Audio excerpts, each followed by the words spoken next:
Nessa oportunidade, iniciaremos o nosso primeiro momento do evento. E justamente para falar sobre qualidade, de uma visão industrial para uma visão integrada com foco do cliente, convidamos o senhor Cláudio D'Artagnan Cunha de Barros, acadêmico da Academia Brasileira da Qualidade. O professor D'Artagnan é administrador de empresas, pós-graduado em Gestão Empresarial e Recursos Humanos, especialização em Gestão da Qualidade pela Japanese Union of Scientists and Engineers, empresário, consultor organizacional, professor universitário e coordenador didático-pedagógico da Universidade Aberta, a PVE, São José dos Campos, São Paulo. Muito obrigado, doutor D'Artagnan. Boa tarde a todos. Muito obrigado pelo convite, em especial ao meu grande mestre Kleber, por estar aqui e poder dividir um pouco sobre esse tema que se refere ao cliente.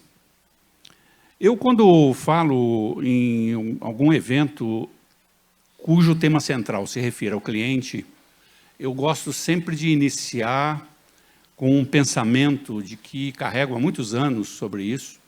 Eu que estou no mercado há mais de 50 anos, esse pensamento diz o seguinte: nós estamos tratando como tema central aqui daquele que é a razão de ser do nosso negócio. Se não fossem os clientes, nossas empresas não existiriam. E às vezes as pessoas escutam isso e dizem, bom, então eu estou tranquilo, porque eu gosto dos meus clientes. E eu pergunto, você está acostumado a cuidar dos seus clientes mesmo em situações adversas? Porque ter clientes e cuidar muito bem deles com acolhimento, quando eles te amam de paixão, até eu que sou mais bobo.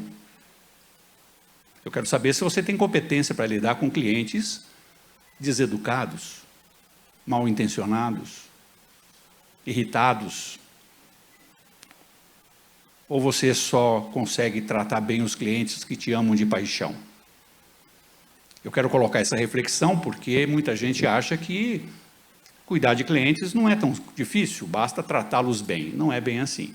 Existem muitas técnicas, existem muitas reflexões, muito trabalho para que nós consigamos ter os nossos clientes dentro de padrões de fidelidade. Esse evento, ele traz o cliente como foco central. E é importante que nós venhamos a discutir exatamente como fazer com que esses clientes fiquem mais próximos da gente. E nós estamos envolvendo o cliente dentro de um contexto. Clientes são envolvidos em vários contextos. Esse contexto que foi o foco da palestra que me solicitaram, nós estamos falando do cliente do pós-industrial, do cliente depois daquela grande revolução industrial que nós tivemos e que entramos numa nova era, na era dos serviços. E esta relação da qualidade, porque toda a trajetória dos nossos clientes, junto com ele está a qualidade. A qualidade no relacionamento, a qualidade no atendimento, a qualidade do servir.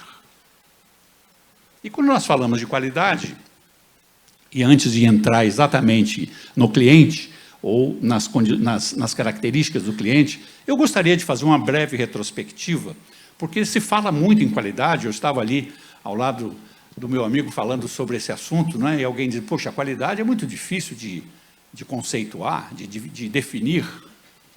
Então, se alguém tem dificuldade em definir qualidade, eu digo a você que você é uma pessoa normal, não é? Porque qualidade é muito complicado de ser definido. Aliás, qualidade não tem definição, qualidade tem conceito. E a distinção entre definição e conceito é que definição é tudo aquilo que é imutável. Conceito é tudo aquilo que é mutável. E é mutável em razão de que o meio onde a qualidade está muda. O conceito de qualidade do meu avô não é o mesmo meu. Nós dois gostamos muito de qualidade, mas dentro de contextos diferentes. Então, hoje nós estamos com um nível de uma subjetividade muito grande da qualidade. E ela se torna um pouco mais complexa nessa altura, porque o nível de exigência de clientes mudou muito. E nós temos que acompanhar. Então, eu gostaria de fazer uma breve viagem. Eu juro que eu não passo de 5 minutos para fazer essa viagem, porque eu sou um profissional que eu fico muito... me sentindo muito mal quando eu estou dentro de um projeto do qual eu não sei as origens. Todos os projetos que eu entrei na minha vida empresarial, eu sempre quis saber de onde veio, quem que inventou e o que eu tenho a ver com isso.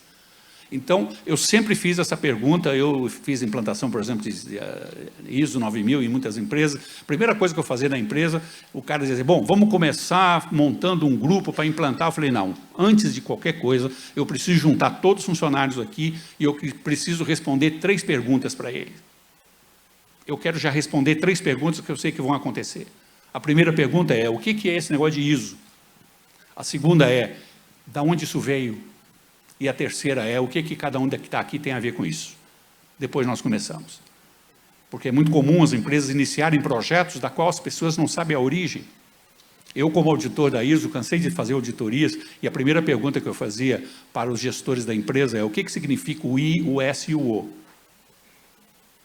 Pasmem. Não eram todos que me respondiam. Aliás, era comum eles responderem a isso. Aí é o nome da instituição, é a International Organization for Standardization. Falei, então não é ISO, é IOS. Bom, aí dava uma barata voa na cabeça do cara, até ele descobrir que ISO não tem nada a ver com o nome da instituição, que o ISO é um sufixo grego que foi utilizado porque significa isonomia, que significa padrão. Essas coisas eu não consigo entrar sem saber por quê. E eu entrei na qualidade, eu queria saber de onde ela veio. E eu saí procurando nas literaturas, nas pesquisas. Quando eu cheguei na pirâmide de Quéops, no Egito, em que eu vi lá uma gravura com uma pessoa, um cara medindo uma pedra para colocar, aquele ali era um inspetor de qualidade. Eu já estava em milênios, eu falei, esse negócio não vai dar certo, eu não vou conseguir achar o ponto inicial. Aí eu resolvi passar a régua em 100 anos, para ficar mais fácil. Então eu vou fazer uma pequena navegação aqui dos últimos 100 anos aproximadamente, onde a qualidade está envolvida. As coisas começaram com esse trio, ou esta tríade, chamada Fayol, Taylor e Ford. Fayol era o que escrevia, Taylor que experimentava e Ford botava em prática. E esses 3 iniciaram fazendo qualidade com a chamada teoria X. A teoria X, traduzindo no bom português, significa faz porque eu estou mandando. E na época funcionou. Muito bem, daí ela evoluiu, eu já começo a evoluir a cada 10, 20 anos. Aí entra um estatístico muito famoso chamado Stewart, e ele diz assim, você não precisa ficar fazendo inspeção em todo paciente que entra aqui, em toda a peça que é produzida, vamos aplicar estatística. E aí começa um processo de controle estatístico. E aí nós tivemos uma boa evolução da qualidade. Aí entra um evento mundial, posso continuar? Isso, pronto. Entra um evento mundial, obrigado. Entra um evento mundial que mexeu muito com a qualidade, que foi o segundo grande conflito mundial, a Segunda Grande Guerra. Ali, a qualidade teve que ser feito do dia para a noite em muitas coisas, né? Problemas seríssimos de qualidade matavam muitas pessoas. Não é? Então, se tinha muito cuidado com o problema da qualidade. Foi quando nasceram palavras que hoje parecem palavrões, né? Como manutenibilidade, confiabilidade e outros nomes que foram criados para tentar fazer a qualidade no menor tempo possível, né? Descobriram na época uma coisa chamada intercambiabilidade, porque os rifles, os fuzis que eram fabricados, quando quebrava o cano, mandava buscar um cano da fábrica, não montava naquele fuzil que estava lá na frente, porque não existia intercambiabilidade de processo. E foram descobrindo coisas muito interessantes. E aí, logo após a guerra, já estou em 1946, por aí, 47, nasce uma instituição americana chamada American Society for Quality Control. E aí criaram umas normas, e essas normas chamadas Military Standard, e essas normas os americanos só fabricavam sobre elas e tinham que comprar nessa base das normas chamadas normas 1000. E aí uma outra região, um outro país resolve também criar suas normas, que são as normas inglesas. E aí a Inglaterra só recebia as normas baseadas nas normas dela e o americano nas normas dele, não é? Eu coloquei ali uma expressão que provavelmente alguém deve dizer, olha, mas ali tem a bandeira da Inglaterra, está escrito Made in German. Eu vou só explicar uma curiosidade sobre qualidade muito interessante. A Inglaterra, na época, ainda até hoje, né, ela tem uma indústria de cristais muito interessante, e era de consumo interno. E ela produzia, e não conseguia exportar. Não conseguia exportar. O mundo não comprava os cristais ingleses. E aí a Inglaterra começou a observar a Alemanha como exportava máquinas desde aquela época. E as máquinas alemãs, que são máquinas, as máquinas alemãs são máquinas consideradas de qualidade até hoje, não é? E essas máquinas tinham uma característica interessante, elas todas tinham uma plaquinha escrito Made in German. E as pessoas olhavam para aquela plaquinha e não liam produzido na Alemanha, elas liam, esse é um produto de qualidade. E a Inglaterra resolveu fazer uma coisa muito interessante, provavelmente devia ter um brasileiro lá nessa fábrica, mandou fazer um carimbo escrito Made in Germany e bateu em todas as embalagens de cristais, e a Inglaterra começou a exportar. Porque as pessoas não liam fabricado na Alemanha, liam produto de qualidade. Aliás, existem produtos hoje que a gente sabe que não é o nome do produto, na verdade é a marca, né? E nós compramos pela marca e achamos, como o caso do Gillette e outros tipos de produto. Apenas uma curiosidade. E nasce uma outra instituição, logo depois da guerra, depois de 2 bombas atômicas na cabeça, nasce a Japanese Union of Scientists and Engineers, que é uma entidade, a maior entidade de pesquisa mundial, tem um prédio de 65 andares no centro de Tóquio, só de pesquisa. E esses caras mudaram aquela teoria a partir da fundação da JUSE para a teoria Y, que é a teoria que enfoca principalmente a sinergia de equipe. Muito bem, e essas instituições foram nascendo e os países, cada um deles criando as suas normas, né? As normas alemãs, as normas GIS japonesas, as normas americanas, e o mundo entrou em conflito por volta de 1950 aproximadamente, porque alguém exportava conforme a sua norma, o outro não recebia, ele não conseguia receber porque ele não conhecia aquele sistema normativo. Nós tivemos um conflito normativo mundial. Alguém falou, para com essa brincadeira, vamos criar uma norma só, vamos juntar tudo isso, vamos compor um grupo de países que vai estudar uma norma que seja, para vocês terem uma ideia, a importância disso, o Brasil exportou gasolina com toda a documentação de litragem na unidade métrica de litros, e o navio foi devolvido porque o país que recebeu só media em galões. Nós recebemos máquinas que foram dimensionadas em milímetros, e as máquinas, quando nós dimensionávamos em milímetros, essas máquinas vieram dimensionadas em polegada. E começou a haver um conflito comercial no mundo inteiro em função de desunidade métrica. E foi por isso que nasceu uma instituição chamada ISO. E ela nasceu para poder regulamentar esse negócio todo. E aí começaram as normas a serem criadas com espaços de 1000 números a cada norma, por isso, né, que você tem as normas com essas numerações, e também nasceu uma instituição através da JUSE, que foi a instituição de produtividade no Japão. Muito bem, a partir daí, nós começamos a ver a evolução da nomenclatura, né, que começou com o controle da qualidade. Aliás, a American Society for Quality Control nos Estados Unidos tirou a palavra controle porque ela dava uma segunda impressão, não é, sobre ser uma instituição mandatória, né? E aí evoluiu para o fornecedor. Alguém diz, como é que eu faço qualidade se eu recebo não qualidade? Não tem como fazer isso. Então, vamos tratar da qualidade assegurada, que evoluiu depois para uma amplitude em termos de qualidade, envolvendo as partes interessadas, que foi um livro lançado por Armand Feigenbaum em 1950, chamado Total Quality Control. E depois evoluiu com isso, eu poderia garantir a qualidade, o nome de garantia foi ficando muito forte, que evoluiu em seguida por um processo de gestão. E a qualidade passou a ser tratada como algo de gestão e não necessariamente como algo de controle. E dessa gestão nós evoluímos, já estamos agora nos anos 2000, e nós evoluímos para um sistema chamado SIG, o Sistema Integrado, porque não dá para imaginar fabricar uma gasolina de altíssimo nível de qualidade se um subproduto dela, que é chumbo tetraetilo, eu estou jogando nos rios. Eu não consigo fabricar um carvão para churrasco, um carvão para qualquer outra utilidade da melhor qualidade possível, se eu estou utilizando mão de obra infantil.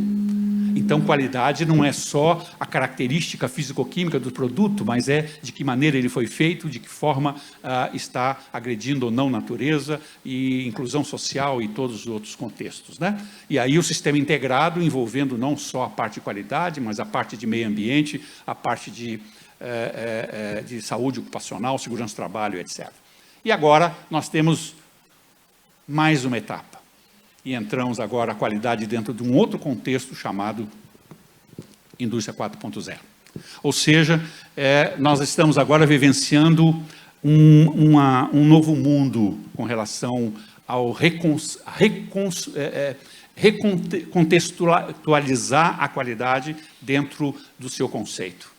Porque agora, que conceito nós vamos dar para a qualidade agora? Por exemplo, de uma empresa que eu fui recentemente, na indústria automobilística, me convidaram para fazer uma visita à fábrica, e eu entrei, quando eu entrei, eu olhei e não consegui enxergar nada, porque estava tudo apagado, e aquele barulho danado, né? E os carros saindo pronto lá na frente. Eu falei, o que aconteceu? Ele falou, porque aqui não tem ninguém trabalhando, só tem robô, o robô não precisa de luz. E a fábrica estava no escuro.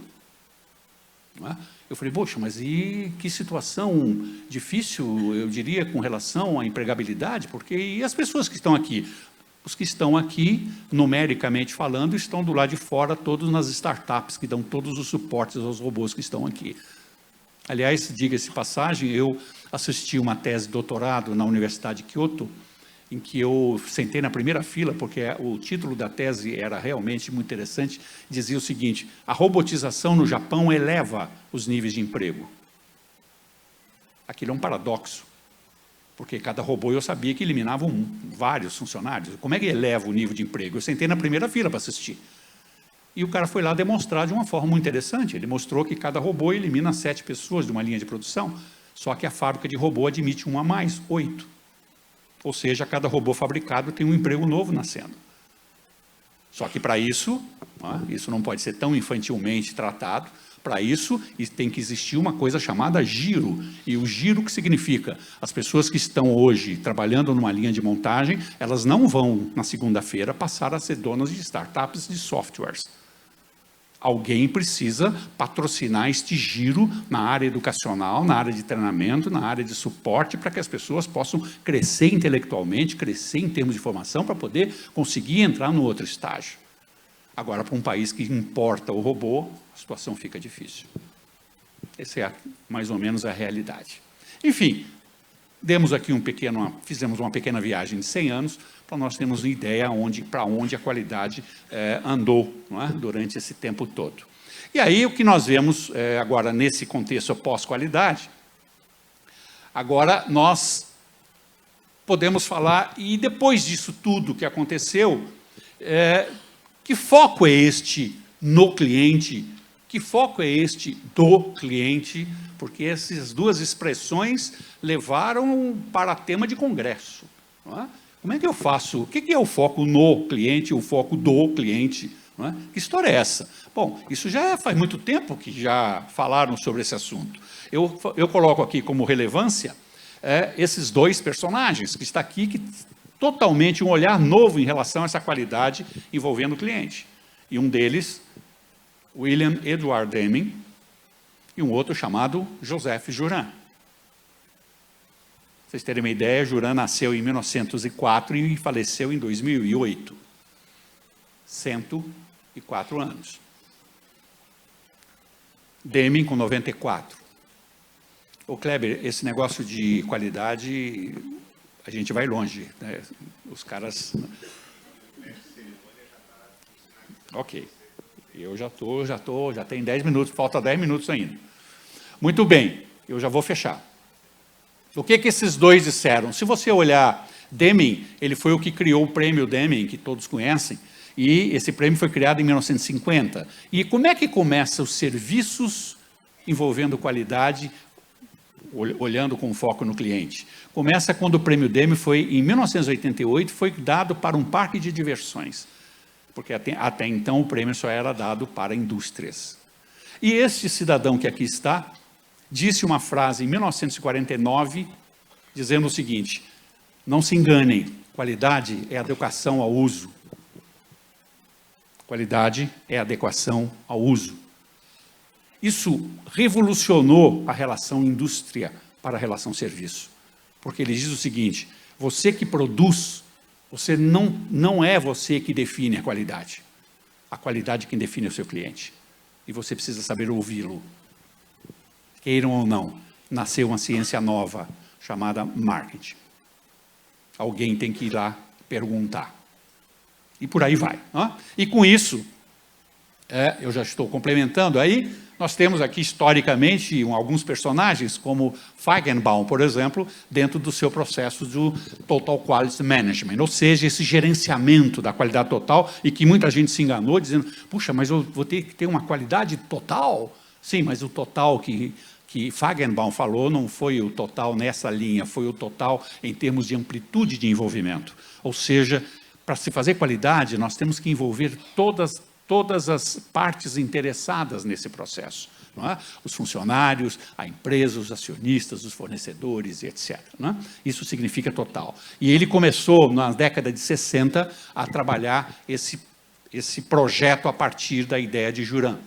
E nós tivemos uma evolução muito interessante, também mais ou menos na mesma época, que foi deste japonês, isso foi na cidade de Kobe, não é? Num estaleiro na cidade de Kobe, no Japão, que esse jovem senhor chamado Yuji Akao, ele desenvolveu uma ferramenta interessante chamada Quality Function Deployment, onde ele não só ia buscar informação, como estava previsto no TQM, mas ele fazia mensuração, ele fazia o desdobramento disso para que a empresa pudesse produzir exatamente aquilo que o cliente queria, no menor custo possível e dentro do prazo. E uma outra evolução que nós tivemos nesse processo pós-industrial para o cliente, esse é fantástico, do CRM. Não é?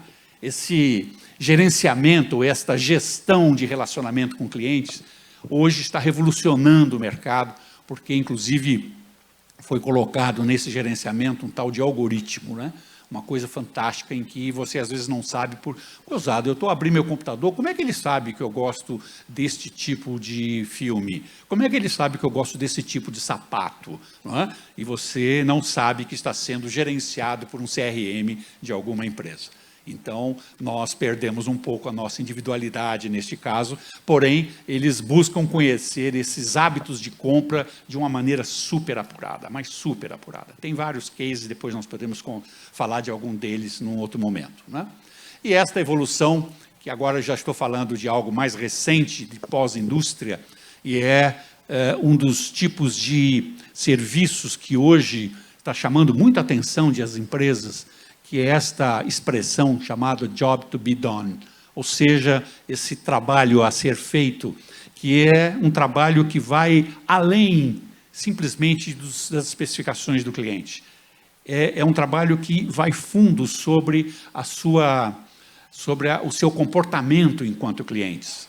Então não adianta ir perguntar a ele, o que você quer que eu faça por você? Não faça essa pergunta para o seu cliente, ele não sabe.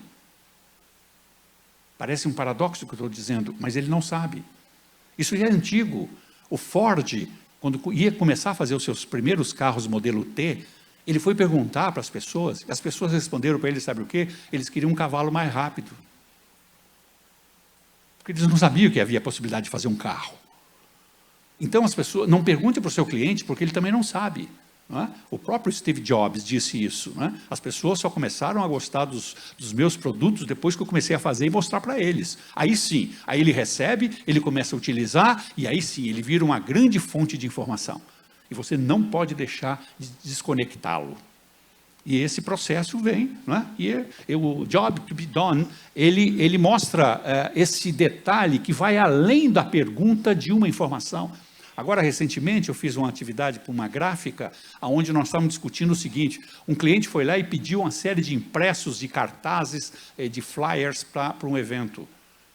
E eu disse para o dono da gráfica, você não vai fazer um flyer para ele, você não vai fazer um cartaz para ele. O que você vai fazer para ele é uma solução para um processo de comunicação que ele quer fazer. Esse documento é uma parte desse processo. Porque senão você vira simplesmente um fabricante daquilo que o cliente quer. Como ele não sabe o que quer, você não vai ter como crescer. Chama o cliente aqui ou vai ao cliente e pergunte para ele que tipo de comunicação você quer atingir, quem você quer atingir, qual é o perfil de quem você quer atingir, e eu vou fazer esses processos, esses impressos baseado nesta premissa. Isso é ir além do processo da pergunta. Então, nós estamos vivendo um momento em que os clientes precisam muito ser utilizados nesse processo, né? Para que a gente possa crescer com qualidade. E, finalmente, está aí um estudo muito interessante feito pelo Daniel Bell, já falecido, mas tem uma obra dele muito interessante, que é O Advento da Sociedade Pós-Industrial, aonde ele tem até uma frase do livro que eu faço questão de ler, onde ele diz: o trabalho intelectual de valor agregado e o avanço das atividades da informação e as relações de negócio ditarão o ritmo do crescimento econômico da sociedade pós-industrial. Então, o ritmo do crescimento econômico não será o de máquinas produzindo produtos, não será de volume produzido, mas o que vai ditar é o trabalho intelectual que será colocado sobre produtos e sobre as relações de negócio com seus clientes. Nós estamos vivendo, no alto dos meus 72 anos, com 52 anos de empresa, de trabalho, né, eu já me considero um grande dinossauro. Eu cheguei à conclusão que eu agradeço a Deus todo dia por estar vivendo essa época, porque nós todos estamos vivendo um momento único, que é o momento da transição. Nós estamos na transição de um modelo que nós vamos ter que abandonar, não é? Eu, para conseguir fazer isso, para conseguir sobreviver com isso, eu tive que me reinventar nos últimos 4 anos, porque senão eu já estaria fora do mercado, porque o mercado vai mudar completamente o nível de expectativa e o nível de exigência que nós teremos dos nossos clientes e das pessoas que nos rodeiam. E nós precisamos desenvolver muito uma capacidade da qual ficou inerte e que, por sinal, a tecnologia nos atrapalha um pouco, entre aspas, sobre esse assunto que é o convívio e os relacionamentos interpessoais. Nós precisamos conquistar nossos funcionários para correr no sangue desses funcionários a qualidade, o desejo e a vontade de atender o melhor possível a esses clientes. Nós estamos vivendo a era dos serviços, mas nós precisamos contagiar todas as pessoas para isso. A disseminação da qualidade não é uma tarefa de uma academia, é uma tarefa de todos nós, e não só no segmento empresarial, não só no segmento de manufatura, ou seja, ele no segmento de serviços ou de comércio, mas principalmente a disseminação da qualidade no segmento da família. Porque eu acho que ali a nossa responsabilidade como pais é muito forte para esse processo de nos ajudar a sobreviver nesse mundo que não tem a mínima ideia do que vai acontecer nos próximos anos. Mas eu tenho certeza que nós seremos vitoriosos. Muito obrigado e eu desejo que você seja muito feliz. Obrigado, Cléber. Just in time. Just in time. Just in time. Muito obrigado. Agradecemos aí ao professor D'Artagnan. Muito obrigado pela brilhante palestra. E, principalmente, quando a gente observa em tempos, né, de indústria 4.0, de qualidade, de serviço, a gente traz um olhar também para a perspectiva da experiência do cliente, para o sucesso do cliente.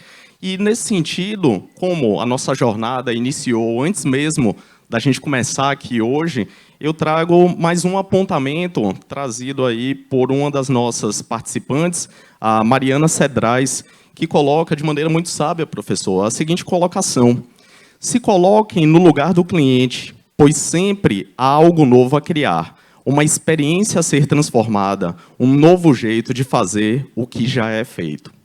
E dando continuidade, após essa magnífica palestra do professor D'Artagnan, convidamos ao palco o professor Kleber Cavalcante Nóbrega, acadêmico da Academia Brasileira da Qualidade e também representante da direção da ABQ, para realizar um enriquecedor debate acerca do tema apresentado. Para que possamos dar continuidade à jornada de interação e participação ativa de vocês, público presente e internautas, que começaram a experimentar deste seminário, antes mesmo dele começar, convidamos todos a acessarem o site da plataforma Mentimeter. Assim, Utilizem o navegador de internet do seu dispositivo, digitando o endereço eletrônico www.menti.com, mente, M-E-N-T-I, www.menti.com. Em seguida, no campo solicitado, digite o código de acesso com 6 dígitos, que será informado em seguida, e clique no botão Submit, em azul. A partir desse momento, você terá acesso ao espaço interativo, no qual poderá inserir até 3 palavras relacionadas ao tema abordado pelo professor D'Artagnan e que deseje que estas sejam mais bem exploradas pelo palestrante e pelo debatedor nesta etapa do nosso seminário.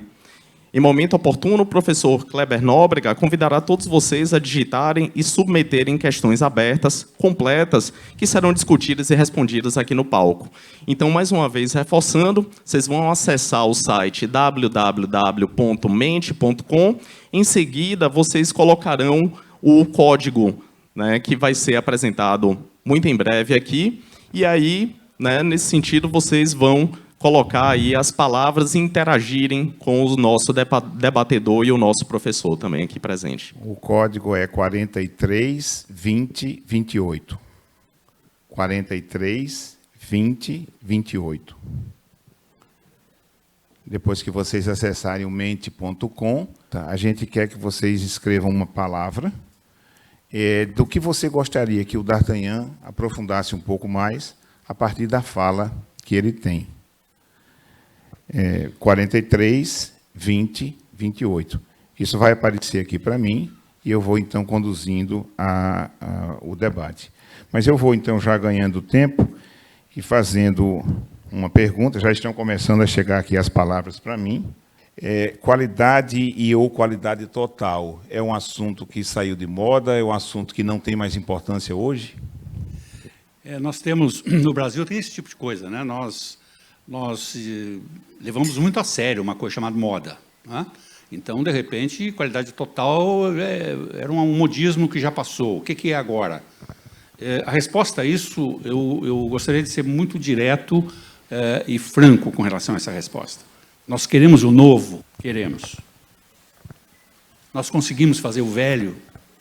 Não. Se nós não conseguimos ainda fazer o velho, nós não vamos conseguir fazer o novo. Eu vejo pessoas dizendo, esse negócio de qualidade total já era, agora vamos falar de outro assunto mais moderno. Nós não conseguimos ainda terminar a qualidade total. Ou seja, uma qualidade que tenha o envolvimento de todas as partes interessadas. As empresas, principalmente a área de manufatura, ainda continua fazendo a qualidade da qual ela decide qual é o padrão. Ela ainda tem muitas indústrias, vocês provavelmente conhecem muitas indústrias, que não estão ainda ouvindo o cliente como nós estamos falando. E a qualidade total é o primórdio disso. E aquilo ainda não foi feito. Mas agora nós queremos entrar na indústria 4.0. Você imagina que salto, não é? Nós precisamos praticar um pouco mais as coisas que são mais simples, as coisas que sempre deram resultado. Nós não podemos acreditar nesse tal de modismo. Desculpe, mas a minha resposta é essa. Nós ainda não conseguimos fazer o velho. Então, eu acho que isso não é moda. Eu acho que não é moda. Aqui na nuvem de palavras, D'Artagnan, 3 palavras que estão em primeiro lugar. Eu vou dizer as 3, porque eu acho que você pode acabar formulando uma resposta unindo essas 3 principais. Serviço, colaboradores, qualidade. Serviço, colaboradores e qualidade. Sem eles, não sai qualidade. Tá? Sem os colaboradores, não sai qualidade. Agora, vejam só, voltando um pouco da primeira pergunta e a segunda. Que tipo de projeto as nossas empresas estão fazendo para os seus próprios colaboradores? Para aqueles... Quando eu digo colaboradores, eu não estou falando de nível gerencial. Eu estou falando da Dona Maria do cafezinho, que são pessoas que têm maior importância no processo, e que provavelmente nunca foram chamadas para nenhum tipo de evento. Nós precisamos abrir um pouco este leque, abrir um pouco esse processo de abrangência com relação aos nossos colaboradores, aos nossos funcionários. Muitas vezes as pessoas não fazem qualidade porque não sabem, não é porque não querem. As pessoas nasceram para fazer qualidade, mas elas não sabem como fazer, porque nunca lhe ensinaram. Então, os programas de desenvolvimento, os programas de treinamento, esses projetos precisam ser feitos internamente para elevar o nível de intelectualidade com relação à qualidade dos nossos colaboradores. A qualidade não é feita pela direção da empresa, não é feita pelo presidente. A qualidade é feita por uma sinergia de todas as pessoas. E nós precisamos investir nisso. Agora, eu entendo que nós também, como executivos de empresa, nós também temos dificuldade, porque também não sabemos bem como fazer. Não é? Então, precisamos de alguém que nos ajude para poder fazer esse processo de mobilização. Nós precisamos de mobilização para a qualidade.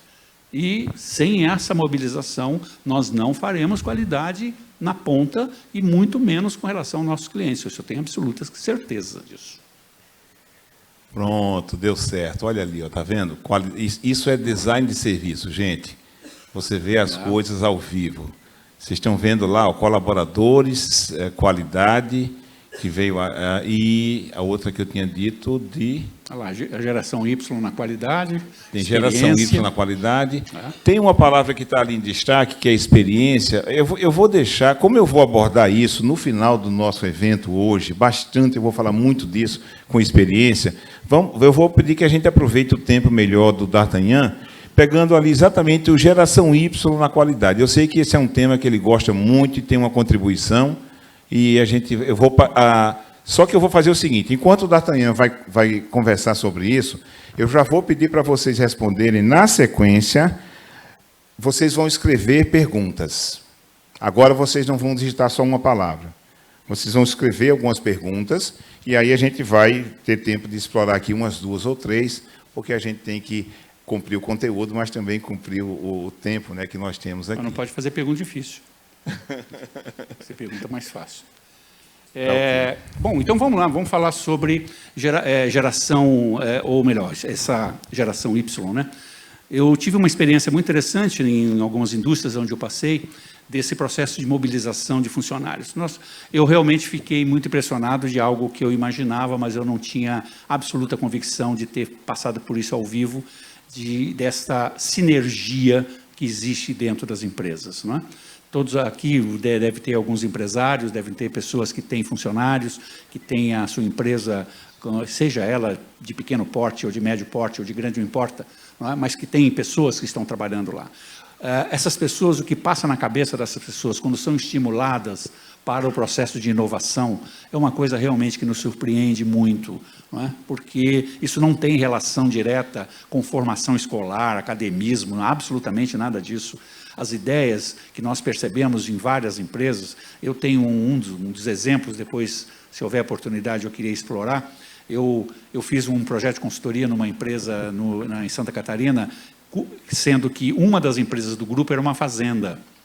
E eu fui nessa fazenda para poder implantar um programa de qualidade. Quando eu cheguei lá, eu encontrei somente o veterinário, o agrônomo e o capataz da fazenda, que eram alfabetizados. Os outros eram todos analfabetos, com experiência de mais de 40 anos de fazenda. Em Santa Catarina, que é o segundo estado mais alfabetizado. E eu estou falando da década de 70. Você não era nascido ainda, então talvez você não lembre. Mas, naquela época, uma fazenda, né, o Estado era desenvolvido, mas uma fazenda de criação de gado, de plantação, etc., não tinha essa característica. E vocês não têm ideia dos tipos de projetos que saíram ali. Eu só vou dizer sobre um deles. Eu fui lá 8 meses depois para ver a apresentação de alguns trabalhos dos grupos que foram formados dentro da teoria Y, não é? De sinergia de grupo. E um senhor que tinha participado desde o início lá comigo, um senhor que na época, que tem a minha idade hoje, né, na época, para mim ele era um velho, né? Ele falou, olha, eu queria apresentar o meu trabalho do nosso grupo. E eu ainda fiquei pensando, eu tenho muita tranquilidade e transparência para dizer a vocês a minha discriminação, não é? Que foi na época, não é hoje, mas na época eu fiquei pensando, o que será que ele vai apresentar? Porque nem escola participou. Eu tive muita vergonha de falar isso durante muitos anos, mas enfim, ele foi para num quadro que tinha do lado, um flip chart, pegou um pincel, escreveu José Padre. O José Padre era o apelido dele. Quando eu vi ele escrever aquilo, Ele falou assim, o primeiro projeto que nós fizemos aqui, faz um ano, foi juntar o nosso grupo e propor a instalação de um posto de Mobral dentro da fazenda, e todos os funcionários estão alfabetizados. Isso foi um soco no meu estômago, não é? De saber a capacidade que existe dentro das nossas empresas, nós não estamos aproveitando.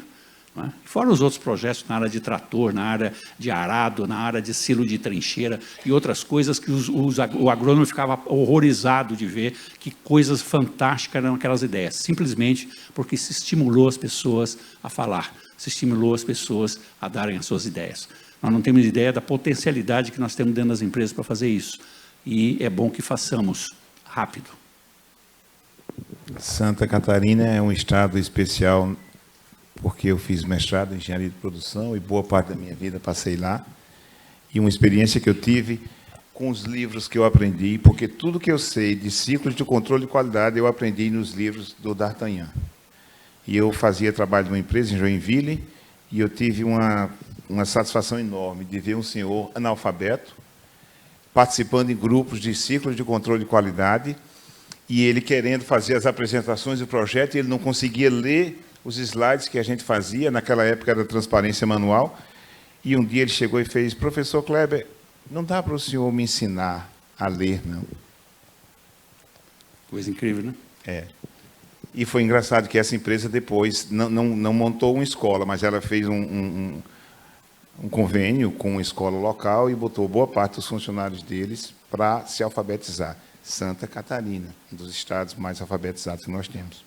Eu não sei se a produção consegue mostrar as perguntas que estão aí, mas eu já vou antecipando aqui. 3 perguntas ligadas à indústria 4.0. Duas, o que é indústria 4.0, e uma outra, na mesma linha, ali no meio, ó, quais os desafios da qualidade na indústria 4.0? Bom, a indústria 4.0, conceitualmente, é uma indústria digital. Não é? A base é a base tecnológica. Não é? Aliás, a indústria 4.0, muita gente confunde esse conceito com um conceito da startup. Né? A startup é um outro conceito. Né? O conceito da indústria 4.0 é um conceito que ela se baseia exclusivamente na área digital. Ou seja, é uma empresa que não depende de mão de obra direta. Ele não depende da mão de obra humana no processo de manufatura. Isso é feito por processo de robotização, normalmente. Né? Não é só isso que é a indústria 4.0, mas hoje os exemplos que nós damos são esses. E esse tipo de indústria, ele ultrapassa, a 4.0, ultrapassa o processo de manufatura. Essa é uma grande distinção da 4.0. Ela entra no mercado, ela vai buscar informação do cliente, ela trabalha o cliente junto com ela, sendo que ela, enquanto manufatura, como ela não tem um corpo de funcionários trabalhando no processo de produção, ela distribui estas pessoas em outras atividades que são intelectuais. Eu vou dar um exemplo prático de uma das indústrias 4.0 mais interessantes que eu vi, que foi da Audi. Não é? Nós estávamos assistindo uma apresentação e fizemos um teste. O cara catou o telefone dele, aqui no Brasil, e digitou o site da Audi e fez a compra de um carro. Logicamente, ele desistiu da compra no momento em que iam debitar na conta dele. Né? Mas ele fez o processo todo, que é exatamente o CRM. Né? Porque lá na Audi não tinha ninguém trabalhando. O que tem é uma distribuição de tarefas e todas conectadas e todas interligadas. Aí ele falou, bom, vamos montar o carro que eu vou comprar. Aí ele digitou o que ele queria. A plataforma é a mesma da qual ele queria. Gente, quando ele falou, bom, agora vamos ver o que eu posso escolher. Alguém falou, bom, primeira coisa, você pode escolher o volante. Que tipo de volante você quer? Aí ele abriu a tela, tinham 126 tipos para ele poder escolher, só o volante. E aí começou, roda, cor, tipo de estufamento, e ele foi montando o carro. E aquilo nós estamos vendo pelo processo, não era a Audi recebia aquela informação e passava para o seu parceiro direto, todo o sistema online. Alguém pergunta, puxa, mas não tinha ninguém trabalhando? Tinha um monte de gente trabalhando nas startups que estavam dando suporte ao sistema, que estavam fazendo todos os processos de conectividade. Isto é indústria 4.0. É tudo isso funcionando com o cliente imerso dentro deste processo. Nós estamos falando em qualidade total. Como é que vai ser, a segunda pergunta, como é que vai ser a qualidade neste caso? Vai ser muito mais complexa do que nós estamos vivenciando hoje. Então, nós precisamos entender a qualidade na indústria que nós estamos vivenciando hoje para poder saber como é que nós vamos fazer com essa nova qualidade, porque essa nova qualidade vai ter que investigar coisas que nós nem imaginamos. Por exemplo, o problema de conectividade. Eu estava vendo agora um estudo sobre conexão 5G na China. Parou o processo de pesquisa. Eles estacionaram a pesquisa do 5G. Por quê? Porque estão descobrindo coisas que ninguém imagina. Por exemplo, doenças que nós não conhecemos ainda, nasceram em ratos que estão dentro dos ambientes 5G. Para vocês terem uma ideia, implantes ortopédicos estão aumentando 5 graus, em função de radiofrequência. Então, todo mundo que está no 3G hoje está louco pelo 5. Eu não sei. Eu, depois que comecei a ler sobre isso, eu larguei meu telefone longe de mim. Eu estou falando de 3G, não estou falando nem de 5. Eu não atendo ligação mais com o telefone no meu ouvido. Eu só atendo com viva voz. Eu não durmo do lado, ou melhor, o telefone não dorme do lado de mim. Eu não carrego o telefone do meu lado. Porque eu comecei a ficar assustado com o problema de radiofrequência. O que se mostra disso é uma coisa que nos deixa muito assustados, porque isso é o paradoxo da tecnologia. Porque nós queremos cada vez mais tecnologia, cada vez coisas mais novas, mas não temos ideia das consequências que isso vão acontecer. Isso é um fato que nós tenhamos, a própria indústria 4.0 e todas as suas conectividades, nós não temos ideia, por exemplo, na área de inclusão social, o que vai acontecer. Eu não tenho a mínima ideia. Porque se nós não criarmos um projeto para subsidiar as pessoas, para aumentar a sua capacidade de intelectualidade e na sua formação, nós teremos cidadãos de segunda classe. Porque essa conta não vai conseguir fechar. Porque se as pessoas não forem desenvolvidas para trabalhar no processo da indústria 4.0, ele simplesmente não tem mais o que fazer. Por quê? As coisas os produtos estão sendo substituídos por serviços. Os produtos não estão existindo. Aliás, especialidade do nosso querido Kleber, né? De exemplos que vocês conhecem, né? Quem é que sai hoje, provavelmente, Natal, não existe mais nenhuma loja que venda um DVD, né? Porque foi transformado num serviço que todo mundo acessa. Os apps, né? Os aplicativos, vão substituir muitos produtos. E a pergunta é, e as pessoas que trabalham com esses produtos? Mas nós precisamos pensar isso antes, a gente tem que começar a planejar isso agora. Eu acho que é uma responsabilidade de todos nós que estamos gerenciando projetos, empresas, sejam elas de manufatura, de serviço, etc., pensar no futuro e pensar um pouco nos nossos filhos e nos nossos netos. Né? Eu tenho muita preocupação com isso. Vocês veem que se a gente deixar, ele passa o resto do dia falando aqui e vejam ali na tela que já existem 47 perguntas. Na velocidade que ele vai, às 10 da noite, os painelistas não vão entrar no segundo momento. Então, eu vou ter que usar aqui, a produção já sinalizou aqui para mim que o tempo acabou. Eu vou, então, fazer uma última pergunta para o D'Artagnan. Produção, não precisa se preocupar em projetar aqui. Eu sei se vocês vão ter uma dificuldade, mas tem várias perguntas sobre saúde, tá? Eu vou deixar, então, o tema saúde para o segundo momento, que nós vamos ter um especialista em experiência de paciente, não é mais experiência do cliente, é experiência do paciente. Mas eu vou, então, passar para o D'Artagnan uma última pergunta, lembrando que o nosso tempo já está esgotado, D'Artagnan. Como padronizar em uma era de evolução tecnológica tão rápida? Só tem um jeito de fazer. Uma era tecnológica tem algo que nós podemos utilizar, que utilizamos pouco, chamado indicadores. O padrão será feito através do controle de indicadores. Aliás, o controle de indicadores não é absolutamente nada de novo. Joseph Juran disse há 50 anos atrás, você não administra aquilo que você não consegue medir. Se você não tem mensuração sobre aquilo que você produz, você não tem gestão, você não tem controle. Então, os padrões, seja na indústria 4.0, seja na indústria tradicional, os padrões têm que ser gerenciados através de controle dos indicadores. Indicadores de qualidade, indicadores financeiros, indicadores de produtividade, indicadores de relacionamento, porque relacionamento pode ser medido através de indicadores, sim. Não é? É só transformar sentimento em números. E isso é a forma de você conseguir fazer a medição a continuidade dos padrões. É a minha resposta. Mas o Tony Garrido disse muito bem numa música dele: amor que não se mede, não se repete. Eu não fui tão romântico na resposta, mas é isso aí, basicamente. Quantas flores você deu para a sua esposa, sua namorada, nos últimos 66 meses? Quantas vezes você abriu a porta para ela? Quantos beijos você deu? Diz os especialistas em relacionamento humano de que você, para poder manter um bom nível de energia durante o dia, você precisa trocar energia com outra pessoa com 40 abraços por dia. Eu quero saber quantos abraços você deu hoje. 12. 12. Tá em dívida. Tá bom, então. D'Artagnan, muito obrigado. Valeu. Tá, Obrigado, valeu gente. a pena. Obrigado.